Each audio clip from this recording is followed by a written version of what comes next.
So do you smell that next door? Our neighbours make the best smelling food ever. And I've always been rude enough never to invite us in.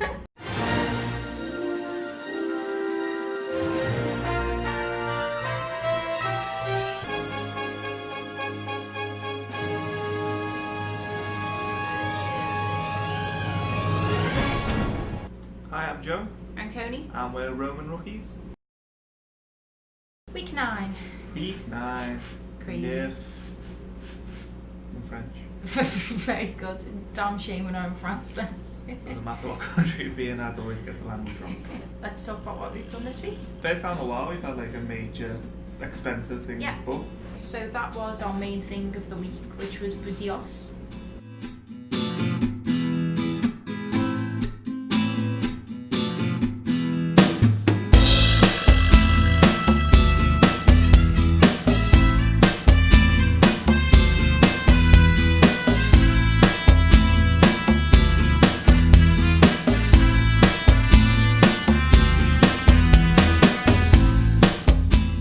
Just to explain what Buzios is, it's a very similar setup to Dos Reis. Described online as a upmarket, small town. It was made famous by Bridget Bardot, who loved it. It's a very quaint, very pretty town. Yeah, because we've been in Copa for so long, we thought it would be cool to see a different part of Brazil. We know it's still within the same state, but it's a very different experience to Rio de Janeiro, the city. It was lovely. It was lovely. It was a very quaint town. It felt like a set in a way. Like it didn't feel real because it was just so pretty and. In one respect, what I was expecting Rio to be like the cobbled streets, the nice quaint old buildings, kind of what I might like a more upmarket or more modernised Cuba would look like. However, all the shops are very upmarket, so it does seem a place for the wealthy. But there's also a lot of beaches. Like there's a nice little kind of area that's kind of like a boating place, which obviously you can't swim. But just a short walk away are these very private, exclusive looking beaches which are open to the public, but because it's not Copacabana, not as many people go there, and because the beaches aren't as big, not many people go. But it was such a fantastic experience of being on this quaint little beach with the locals and very clear water, a lot cleaner than Copacabana is. Yeah, the whole day of browsing the little town and then going to the beach was a fantastic experience. We have also done a recommendation that was provided to us on our free walker tour. Our tour guide, Carlos, who was very good, recommended that we go to Rua São Francisco de Brina. I had to look that up. For samba on a Monday and Friday night. Say the name for me again, because I like the way you say it. Rua São Francisco de Brina. Yeah, so I really like that. It felt very authentic, like what a local hangout sort of thing. Yeah, it had a very good vibe to it. Now, I'm not the biggest fan of Centro. It kind of reminds me of like downtown LA, where it's a bit rough and not like in a good way. Not like, ooh, I'm seeing real Brazil. It just feels a bit rough, a bit dirty, and a bit more dangerous, especially at night. So do be cautious. But I did absolutely love our night out, because it is in one of those locations that is historical and has the old colonial buildings, but then has the African influence, like the splasher colour. Yeah, we'd actually found a restaurant on an article, and it just so happens that it was just across from the street that all the samba was on. So the restaurant was called Angu de Gomes, and they sell angu, I hope that's how it's pronounced, but it's essentially a cornmeal and water dish, and then you have different types of meat in it or vegetables, and it was typically a poor man's or a slave dish, so it's very traditional. It was so flavoursome and rich. Flavour these ways. It was delicious. It was one of my favourite dishes that I've had here, and we will be going back, won't we? So Angu de Gomes is definitely going to be on our list to go back to. Plus, it's so unique because no one else really sells kind of like African I haven't seen it heritage food. I mean, I suppose the closest comparison I can make for flavour and a look will be a sort of gumbo-esque thing. It's a bit thicker than a gumbo, but the flavours were there, is what I mean. So that was a good starter for the night, having that meal. But I mean, the actual samba was really cool. Yeah, there's lots of stalls set up. All food and drink related. Yeah, so they sell like meat on skewers, caipirinhas, different flavour caipirinhas, which as well aren't as expensive. No, they're a bit cheaper. Yeah. And then at the end of the street, it's like kind of like this square. Yeah, like. Which is pretty cool because the steps are kind of were made by the African slaves and haven't been changed since. So that's a good bit of history into that. And it's just a cool place to hang out and drink and listen to some sound music. It was such a good vibe in that area. Obviously, always be very careful, but it felt very safe. It felt like a good sense of like community. Probably on highlights, especially like a night out perspective. Yeah. It's worth mentioning that they have live music on in the square as well, which was very good, and there's people having a little dance and stuff.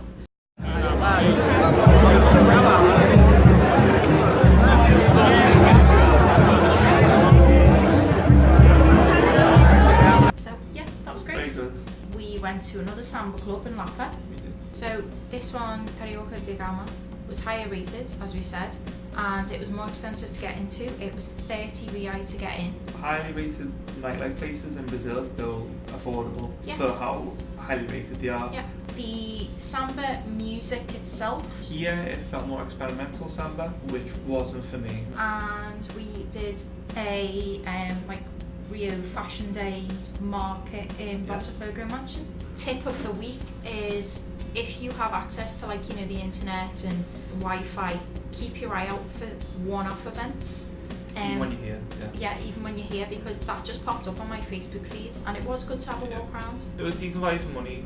The hippie market every Sunday differs quite drastically to the Copacabana markets, which are there every day, which then differ quite drastically to that Lapa one that's once a month.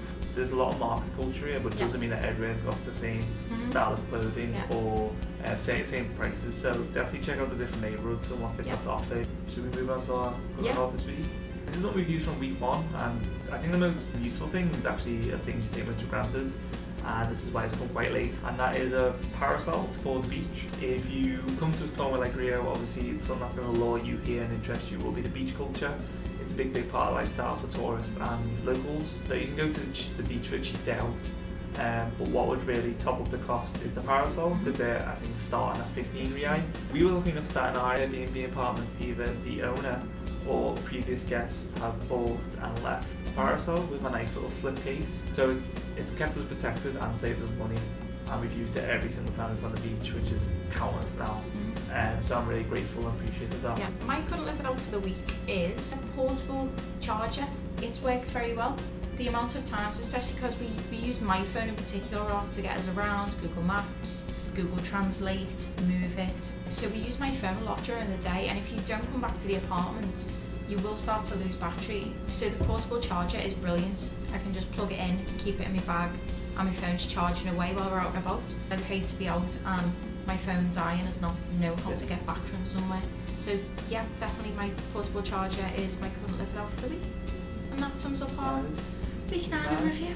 So if you've liked our segment, you want to see more, please hit subscribe, like, share, all that. The usual. We have been Roamin Rookies. Stay tuned for next week, week 10. Bye.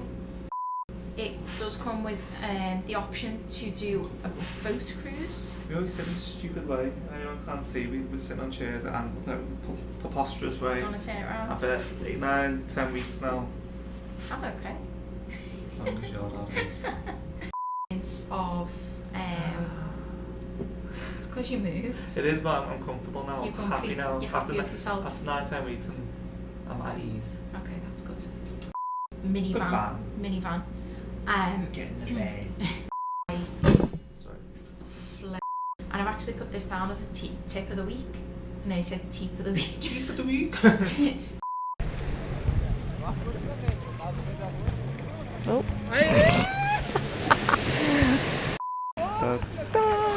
Oh, should I kick them off? No. Hey guys, thanks for making it to the end of our YouTube video. If you liked what you saw, please like, share and subscribe to our YouTube channel for more content. You can also find us on Instagram with @RoaminRookies. I'm at PickPickerRay. And you can also find me with @TonyCritchley. Thanks for watching. Keep roaming. In the mood for some movie talk? Check out our reviews of the latest and greatest the Silver Screen has to offer on our pop culture channel, Rookie Review. Check out the link in the description below.